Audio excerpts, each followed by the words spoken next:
જે ઇન્દ્રિયોને સંયમમાં રાખવા માટે જે વિપશ્ચિત, જેની બુદ્ધિ બહુ સ્થિર છે, એવો વિપશ્ચિત પુરુષ પણ આ ઇન્દ્રિયોને અંકુશ લાવવા માટે જો પ્રયત્ન કરતો હોય છે, નિરંતર એના ઉપર અંકુશ રાખવા માટે પ્રયત્ન કરતો હોય, છતાં ઇન્દ્રિયો એટલી પ્રબળ છે, ઇન્દ્રિયાણી પ્રમાથિની હરંત પ્રસવમ મનઃ, એ બલાત્પણ એનું મનને ખેંચી લે છે.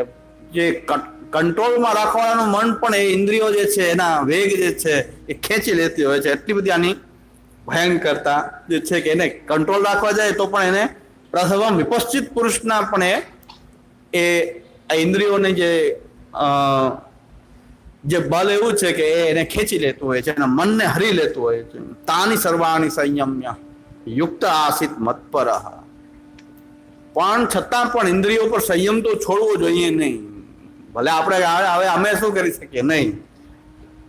એ બધા ઇન્દ્રિયોને સંયમમાં રાખીને જે મારામાં પરાયણ રહે છે, મત્પર, જે મને પરમ તત્વ માની અને મારામાં પરાયણ રહે છે, મને સમર્પિત રહે છે. વશેહિ યસ્ય ઇન્દ્રિયાણી તસ્ય પ્રજ્ઞા પ્રતિષ્ઠિતા, જે મારામાં પરાયણ થઈ રહે છે, ખાલી પ્રયત્ન કર્યા કરે તો એનું મન જે છે એને ઇન્દ્રિયો ખેંચી લેતી હોય છે. પણ જે મારામાં પરાયણ જે છે અને ઇન્દ્રિયો ઉપર જે સંયમ રાખે છે, તો વશેહિ યસ્ય ઇન્દ્રિયાણી તસ્ય પ્રજ્ઞા પ્રતિષ્ઠિતા, એની બુદ્ધિ જે છે, પ્રજ્ઞા જે છે એ સ્થિર રહે છે. એટલે ભગવાનમાં પરાયણ જે છે, ભગવાનને સમર્પિત જે છે, પ્રભુની સેવા માટે જે સમર્પિત છે, અને ઇન્દ્રિયો પર સંયમ રાખીને ભગવત સેવા, ભગવત કથા કરે છે, એની ઇન્દ્રિય હંમેશા ચલાયમાન ક્યારેય થતી નથી. અને એની પ્રજ્ઞા, એની બુદ્ધિ સ્થિર રહે છે, બાકી કોઈની બુદ્ધિ સ્થિર રહેતી નથી. જે કંટ્રોલ રાખવા માંગતા જ નથી, પ્રયત્ન કરવો જોઈએ, કંટ્રોલ રાખવો જોઈએ, ભગવાનને સમર્પિત રહેવું જોઈએ, શરણાગત થઈને રહેવું જોઈએ, પ્રભુમાં પરાયણ થઈને રહેવું જોઈએ. તો વશેહિ યસ્ય ઇન્દ્રિયાણી તસ્ય પ્રજ્ઞા પ્રતિષ્ઠિતા, જેની ઇન્દ્રિયો વશ છે એની પ્રજ્ઞા પ્રતિષ્ઠિત છે, એની બુદ્ધિ ક્યારેય હરાતી નથી, સ્થિર બુદ્ધિ વાળા છે. આપણને એમ લાગે ઇન્દ્રિયોને ભોગ ભોગવનારા સુખી હશે, કાયમ બિચારા અશાંત ને અશાંત જ હોય, કારણ કે એને ક્યારેય શાંતિ થતી જ નથી. તો એને ક્યારેય શાંતિ થતી નથી. જે ઇન્દ્રિયોના વિષયોના આધીન થઈને રહેનારા છે, બિચારા અશાંત ને અશાંત જ રહે છે, ચારે બાજુ વલખા મારતા જ રહે છે, એને કોઈ શાંતિ હોતી નથી. વિષયોનું ધ્યાન, વિષયને ભોગવવા કરતા વિષયનું ધ્યાન વધારે ઘાતક હોય છે. વિષયોનો ભોગ બહુ ક્ષણિક હોય છે, પણ વિષયોનું ધ્યાન નિરંતર બન્યું રહે છે. ધ્યાયતો વિષયાન પુંસઃ સંગસ્તેષુ ઉપજાયતે. આ કૃષ્ણ બોલે છે, આપણો ઠાકોરજી બોલે છે, આપણા પ્રભુ બોલી રહ્યા છે, ભગવદવાણી છે. કોઈ કૃષ્ણને એમ કહેતો હોય કૃષ્ણ તો કામુક હતા, આની વાણી જો આ કૃષ્ણની, કૃષ્ણ કોઈ કામુક દેવ છે. કૃષ્ણને આપણે ખોટો ચિતરી દીધા છે, કૃષ્ણનું આપણે બહુ બધા અપમાન કર્યું છે. આ કૃષ્ણ શું સમજાવે છે? ઇન્દ્રિયોને વશમાં રાખવાનું સમજાવે છે. ભગવાન કહે છે કે મારામાં પરાયણ થઈને ઇન્દ્રિયોને વશ રાખશો તો રહેશે, તો મારામાં પરાયણ થઈને રહો તો જ તમારી બુદ્ધિ સ્થિર રહેશે. એટલે મહાપ્રભુજી આપણને શું કીધું છે કે મેરો સર્વસ્વ દેત હો, આમાં બુદ્ધિ રાખો, બીજે ક્યાંય ચલાવવાની જરૂર નથી, તમારી બુદ્ધિ સ્થિર રહેશે. મેરો સર્વસ્વ દેત હો, આ તમને સર્વસ્વ મહાપ્રભુજી આપી દીધું, હવે શું વલખા મારો છો, હવે ક્યાં ભટકો છો તમે? મેરો સર્વસ્વ દેત હો, આ મહાપ્રભુજીનું વચન, આ મહાપ્રભુજીનું પુષ્ટિકરણ છે કે ઠાકોરજીને પુષ્ટ કેવા કરે છે મહાપ્રભુજી, કે મેરો સર્વસ્વ દેત હો. આ સર્વસ્વ તમને જ્યાં ત્યાં પધરાવીને ભાગતા શરમ નથી આવતી? મેરો સર્વસ્વ દેત હો એમ કહે છે, તમે એ ઠાકોરજીને ગમે પધરાવીને નીકળી પડો છો તો શરમજનક બાબત છે. મહાપ્રભુજી કહે છે કે મેરો સર્વસ્વ દેત હો. બહુ હાસ્યાસ્પદ વાત એવી છે, હા, અમારા જુનાગઢમાં અમારા જ ભાઈઓ છે, અમારા જુનાગઢમાં જેટલા બાળકો બિરાય બધા અમારા એક જ ઘરના બધા છીએ. શરમજનક બાબત છે કે આવા લોકોને ભાઈ કેવા પડે, એ હવે શરમજનક બાબત છે. પણ છે, હવે તો દૈહિક સંબંધી તો છે. બધા લોકો ઠાકોરજીને છોડીને આખો પરિવાર જાય, મુખિયાજી ઉપર ઠાકોરજી છોડી જાય અને બીજી જગ્યાએ નીકળી જાય. બધા લોકો, કોઈ ઠાકોરજી પાસે ન હોય, બધા નીકળી જાય. ઉપરના બધા પોતાના રૂમના તાળા મારે, તાળા મારે ને તોય વિશ્વાસ નહીં. તો બધા વહુજીઓના દાગીના અને પોતાના બધા બેંક બેલેન્સ ને થોડુંક રોકડ એક શેઠના ઘરે મૂકવા જાય કે અમે પાછા આવીને ત્યારે લઈ જાશું.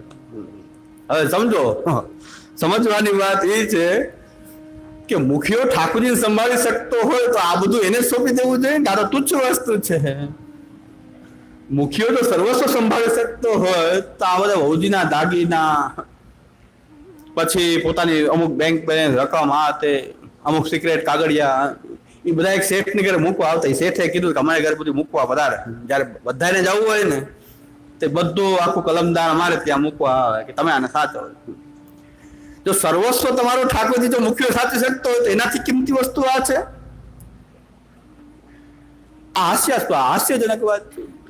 પ્રજ્ઞા પ્રતિષ્ઠિતા, બુદ્ધિ હરાઈ ગઈ છે. આની માટે કિંમતી શું છે? ઠાકોરજી સાચવી શકતો હોય તો પછી આ બધું એને સોંપી દેવું જોઈએ? એ શેઠ પાસે મૂકવા જવું પડે. આ તમે રાખજો. આ બધી તો વસ્તુની કિંમત કોની વધારે છે? વસ્તુ કોણ મહત્વની વસ્તુ છે એની માટે. યાત્રામાં નીકળી ગયા હતા બધા, એમને યાત્રા ઉપાડી હતી, બધા યાત્રામાં મુખ્ય હોય ઠાકોરજીની સેવા કરતો.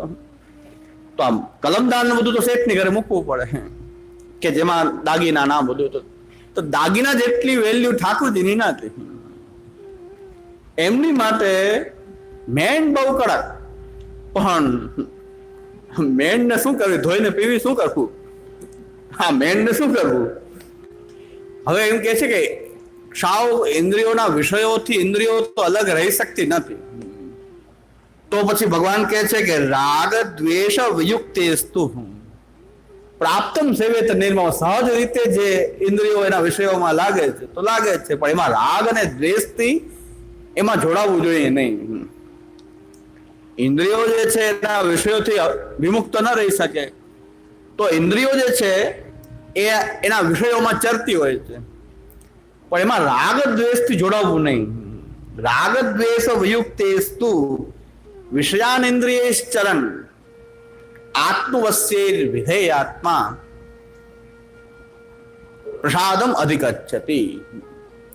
એ પોતાના આત્મવસ્યૈર વિધેયાત્મા, એ જે આ રીતે પોતાના આત્મા જે છે એમાં જ સ્થિતિ કરનારો જે છે, ઇન્દ્રિયો જે છે એના ભોગ ભોગવે છે, પણ છતાં એના રાગ દ્વેષથી એની સાથે જોડાતો નથી.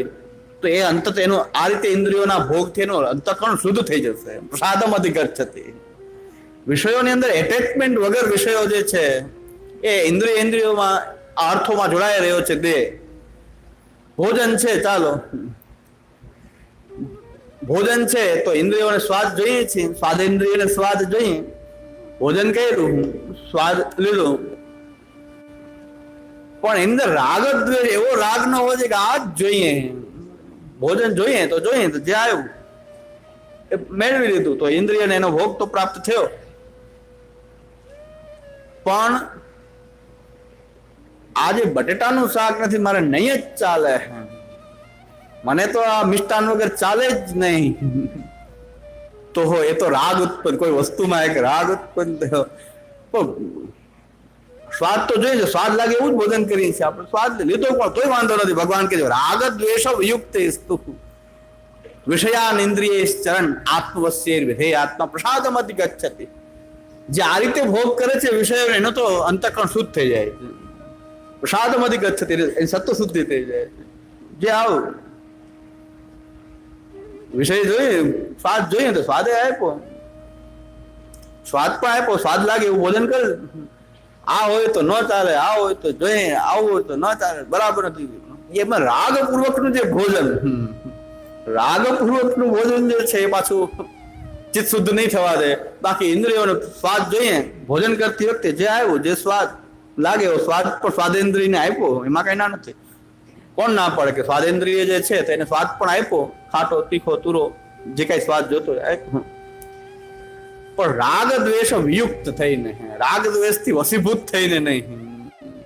આ તો જોઈએ, આના વિના ચાલે જ નહીં. આ ચાના બંધાણીઓને એવું જોઈએ, ચા તો જોઈએ, ચા તો જોઈએ, ચાલે નહીં. ચાય પછી અમુક પ્રકારની જોઈએ, કડક પછી એમાં અમુક પ્રકારનો મસાલો આવો, એ રાગ દ્વેષ, એમાં રાગ એવો છે તો રાગ દ્વેષ વિયુક્તેસ્તુ વિષયાન ઇન્દ્રિયશ્ચરન તો આત્મવશ્ય. આ રીતે આત્માને વશ થઈને એટલે કે આત્મામાં સ્થિત થયેલી જે ઇન્દ્રિયો જે છે, ઇન્દ્રિયોનો ભોગ, વિષયોનો ભોગ કરે છતાંય વિષયના ભોગથી પ્રસાદમ અધિગચ્છતિ. પ્રસાદ એટલે શુદ્ધિ, ચિત્ત શુદ્ધ થઈ જાય છે. રાગ દ્વેષ વગર જો વિષયનો ભોગ કરનારનું ચિત્ત જે શુદ્ધ થઈ જાય. એટલે મહાપ્રભુજી આજ્ઞા કરે છે ને, પ્રાપ્તમ સેવેત નિર્મમ. આપણે ત્યાં તો બહુ સુંદર, હજી આપણી પુષ્ટિ માર્ગની વાત તો આપણે જોઈએ તો પ્રભુ જે અરોગ્યા છે એ તો ઠાકોરજીનો પ્રસાદ છે, અને એનાથી આપણી સ્વાદેન્દ્રિયોની તૃપ્તિ કરવી તો એ તો અલૌકિક ભોગ છે, લૌકિક ભોગ જ નથી. સ્વાદેન્દ્રિયને તૃપ્તિ કરીએ, સારો સ્વાદ ખરાબ સ્વાદ પણ આપણે લઈએ, આપણે શું વિચારીને લઈએ છીએ? રાગ દ્વેષ મૂલક નહીં કે પ્રભુ કેમ અરોગ્યા છે. સુંદર સ્વાદ આવ્યો તો ઠાકોર સુંદર અરોગ્યા છે, અને કઈક બરાબર સામગ્રી નથી દેતા આપણને એ વિચાર આવે છે કે ભાઈ ઠાકોરજીની સામગ્રીમાં સાવધાની રાખવી જોઈએ. તો પ્રસાદમ અધિગચ્છતિ, તેનું અંતઃકરણ તો આવા પ્રકારથી ભોગ કરવાથી તો અંતઃકરણ શુદ્ધ થઈ જાય છે. ભોગથી શુદ્ધ થયું અંતઃકરણ. ભોગ ખરાબ જ છે એવું થોડું છે.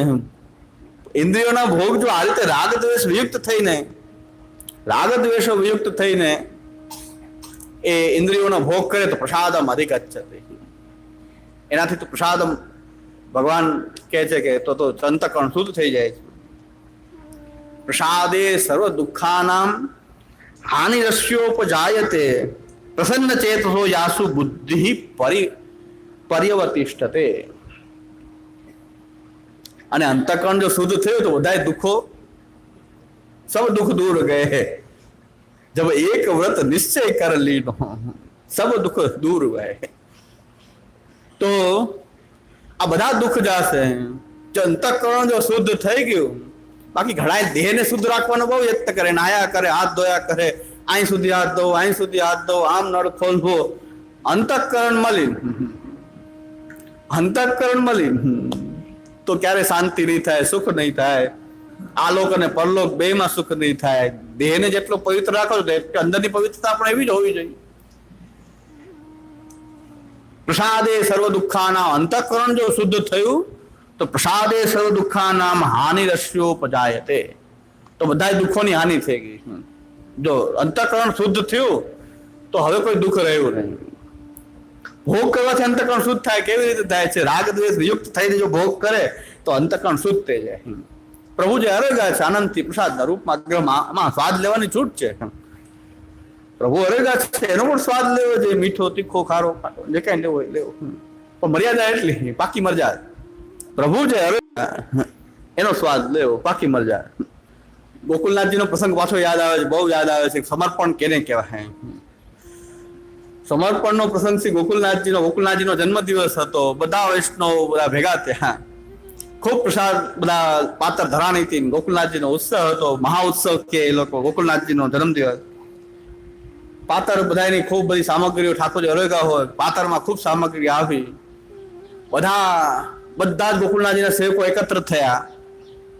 ગોકુલનાથજીના સેવકોએ શ્રી ગોકુલનાથજીને વિનંતી કરી કે આજ તો બધા જ આપણી સૃષ્ટિ એકત્ર થઈ છે, તો આમાં તાદૃશી ભગવતી બધા આવ્યા જ હશે, તો આપ અમને બતાવો કે આમાં કોણ તાદૃશી છે, કોણ ભગવતી છે, મહાન ભગવતી તાદૃશી વૈષ્ણવ. આ બધી સૃષ્ટિ આવી છે તો આ મહાન ભગવત તાદૃશી ભક્તો પણ આવ્યા છે, તો આમાં કેમ ઓળખાય તાદર્શી ભક્ત? ગોકુલનાથજી કહે છે, આજ્ઞા કરે છે કે કરાવીશ તમને દર્શન. પ્રસાદ લેવાની પાત્ર થઈ. બધા પાત્રમાં સામગ્રીઓ બધી પ્રસાદના રૂપમાં જે ઠાકોરજી અરેગા હતા બધું પ્રસાદમાં આવ્યું. એક નિષ્કિંચન વૈષ્ણવ એ પાતરું બેઠો બેઠો રડતો,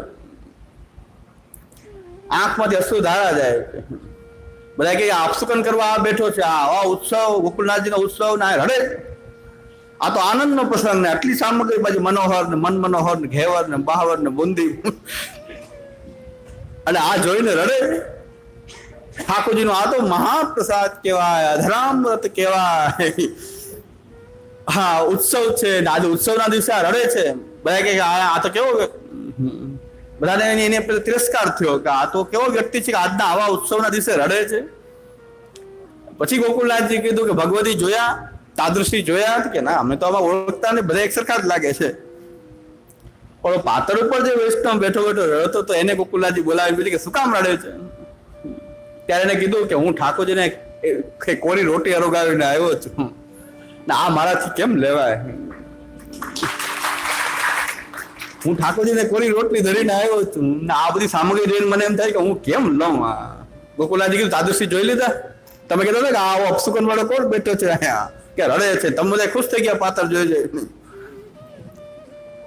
પણ એ રડતો હતો કે હું કોરી રોટી ઠાકોરજીને અરોગાવીને આવ્યો છું અને આ પાતળ જોઈને આ મારાથી કેમ લે? અસમર્પિત વસ્તુ નામ તસ. ગોકુળનાથજીના ઠાકોરજી અરોગેલો ગોકુળનાથજીના જન્મદિવસનો પ્રસાદ એ ભક્તને અસમર્પિત લાગે કે આ હું કેમ લઉં કે ઠાકોરજીને કોરી રોટી ધરી છે? મને એ યાદ આવે છે. ગોકુળનાથજી કીધું જોઈ લીધું તાદૃશી? આ તાદૃશી. આ બધા બીજા જે તિલક તાણીને બેઠા આમાં તાદૃશી હા છે. બધા એને જ કીધું કે આ કોણ આવીને બેઠો? આવા મૂર્ખ વ્યક્તિ લાગે છે કે રડે છે. એને કીધું બીજું મને કાંઈ વાંધો નથી, પણ મને યાદ આવે કે મારા પ્રભુ તો કાંઈ અરોગા નથી, આવું મારાથી આ કેમ લેવાય? એટલે મને રડવું આવે છે. ગોકુળનાથજી કીધું આ તાદૃશી. તો હા, આ શું બતાવે છે પ્રસંગ? અસમર્પિત વસ્તુ નામ તસ્માત વર્જનમ. આ પાક્કી મરજાત છે. કોઈને ઠાકોરજી યાદ જ ના આવે. મનોરથ ને ઉત્સવ જોઈ જાય તો ઠાકોરજી કોઈ યાદ ના આવે. એને ઠાકોરજી આવે કે મેં ઠાકોરજી શું અરોગાયું? આ શું છે? એટલે હા, અસમર્પિત વસ્તુ નામ તસ્માદ વર્જનમ આચરે. આને મહાપ્રભુજી અસમર્પિત કે છે કે અસમર્પિત તમને લાગવું જોઈએ કે બીજે આપણે ઠાકોરજી નથી અરોગા એ બીજી જગ્યાએ લે. આપણો વ્યવહાર નભાવવા માટે ન લેવું જોઈએ એવું નથી કીધું ક્યાંય પણ આપણા પ્રભુ યાદ તો આવે છે કે આપણે પ્રભુને શું અરોગાયું છે. એ આપણું સમર્પણ છે પ્રભુ પ્રત્યેનું. આપણું પ્રભુ પ્રત્યેનું સમર્પણ છે. વૈષ્ણવને યાદ આવ્યું કે હું કેમ લઉં, કે મેં તો કાંઈ આવું અરોગાવી શકતો નથી ઠાકોરજીને. ઘરે આ રીતે ભોગ ધરીને આવ્યો છું. તો એ વખતથી આવું ચાલ્યું આવે છે કે બહુ ચમકતા હોય પાછી ભગવતી નથી હોતા, ભગવતી હોય ચમકતા નથી, ઓળખતા ઓળખાતા નથી કે આ કોણ હશે આવું. તો આ પ્રકાર જે છે